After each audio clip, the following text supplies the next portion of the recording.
journal de la nuit.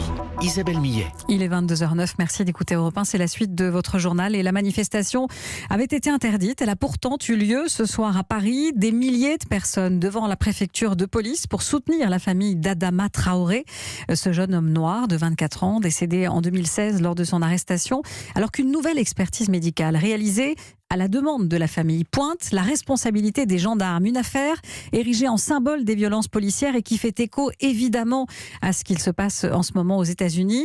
Théo Manval, vous avez suivi cette manifestation devant le tribunal de Paris. Ce qui était au départ un rassemblement à l'initiative de la famille pour présenter cette expertise s'est transformé finalement en une immense manifestation pour dénoncer les violences policières en France. Oui, les violences policières, plus spécifiquement contre les personnes noires ou arabes, les habitants des quartiers, avec une foule massive qui emplit tout le parvis, tous les abords du palais de justice avec des pancartes et des slogans. Pas de justice, pas de paix, Black Lives Matter, I can't breathe, je ne peux pas respirer, les derniers mots de George Floyd, slogan directement inspiré donc du mouvement américain qui a contribué à mettre en lumière ce que nombre d'entre nous vivent ici aussi en France, estime Boubacar, il vient de Gennevilliers. Moi je suis là parce que le 13 juin 2019 je me suis fait interpeller par la police de Clichy. Une interpellation extrêmement violente dans le sens où ils m'ont écrasé au sol, ils étaient en train de m'étrangler avec leurs genoux, je perdais mon souffle, ils m'ont écrasé les parties intimes. Je les avais appelés pour signaler une disparition. Il y a une maman qui avait perdu sa fille.